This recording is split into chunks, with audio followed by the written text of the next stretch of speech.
কারণ সাইপ্রাসে অর্থাৎ যুক্তরাজ্যের একটি ঘাঁটিতে সম্ভবত আঘাত করা হয়েছে, যে কারণে সাইপ্রাসে পাঠাচ্ছে।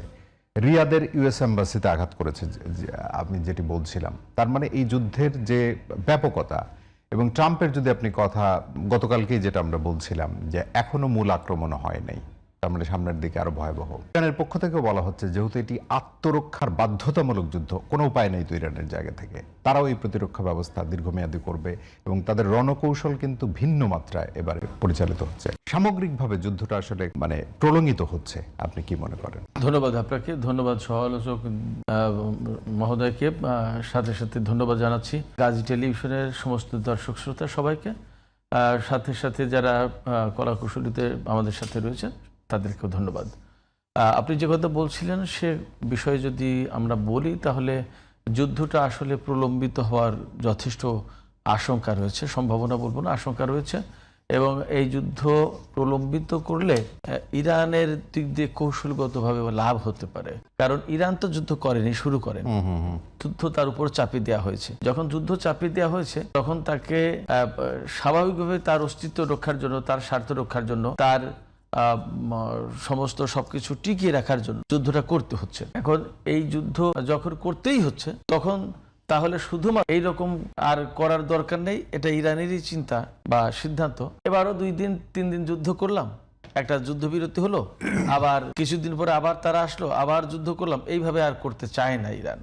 এবং ইরান যেহেতু আমরা সবাই জানি যে পারস্য সভ্যতা যেটা 3000 বছরের পুরনো এবং তাদের একটা গ্লোরিয়াস হিস্ট্রি আছে এবং একটা আত্মসম্মান বোধ জাতি, একটা স্বাধীন সার্বভৌম দেশ হওয়ার পরে তার উপরে অন্য দেশ যখন নিষেধাজ্ঞা চাপিয়ে দিয়েছে, এটাকে ইরান আত্মসম্মানের ব্যাপার, অপমানের ব্যাপার মনে করে, যার কারণে ওই নিষেধাজ্ঞার কাছে নতি স্বীকার না করে, নত জানু না হয়ে নিজেরা নিজেদের মতো পথ চলার ব্যবস্থা করেছে। আমার নেই কি, আমি ওষুধ কিনতে পারছি না নিষেধাজ্ঞার কারণে, তাহলে আমার কোন ওষুধটা কিনতে পারছি না, আমি সেই ওষুধটা তৈরি করে নিলাম। ইরান এইভাবে চলেছে।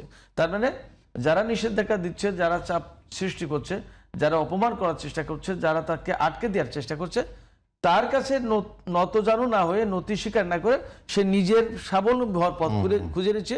এটা মূলত এবং প্রধানত আত্মসম্মানের জায়গা থেকে। তো সেই জায়গায় এই যে যুদ্ধটা চাপিয়ে দেওয়া হয়েছে, এখন সে চিন্তা করছে বারবার যখন আমার উপর এইভাবে যুদ্ধ চাপিয়ে দেয়, তাহলে বারবার যাতে যুদ্ধ চাপিয়ে দিতে না পারে, এবং সেই ব্যবস্থার অংশ হিসেবে এবার ইসরায়েল এবং আমেরিকা যাতে এইরকম যুদ্ধ চাপিয়ে না দিতে পারে তার ব্যবস্থা নিয়েছে।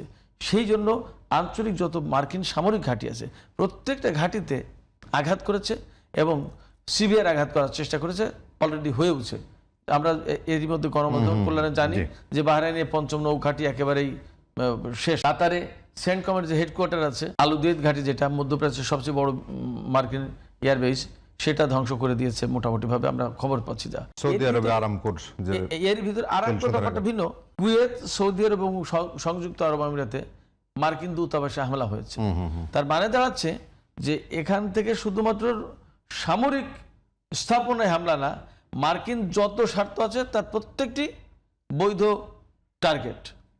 সেই হিসেবে ইরান সেইভাবেই মোকাবেলা করে যাচ্ছে এবং পাল্টা হামলা চালাচ্ছে, এবং যাতে আমেরিকা এবং ইসরায়েল এই ধরনের করতে না পারে মধ্যপ্রাচ্যে এসে 2 দিন অন্তর অন্তর, সেইভাবেই ব্যবস্থা নিচ্ছে। এবং এখানে আমি যা মনে করি, কিন্তু এই যে আপনি বলছিলেন, মানে ছোট করে যদি জানি, মানে এই ক্ষেত্রে আপনি যদি মধ্যপ্রাচ্যের দেশগুলোর কথা বলেন, সেখানে ইরানের তো আসলে এক ধরনের বরাবরই সে একাই আসলে লড়েছে আমেরিকার বিরুদ্ধে, চোখে চোখ রেখে। কারণ মধ্যপ্রাচ্যের অন্য দেশগুলো তো আসলে তার পক্ষে লড়ছে না, বরং আমেরিকার। এই জায়গাটা বলতে চাইছিলাম আমি, এখানে আসছে। এখানে মজার ব্যাপার যেটা খেয়াল করুন, মার্কিন স্বার্থ আছে, ধরুন দূতাবাস, এই দূতাবাস তো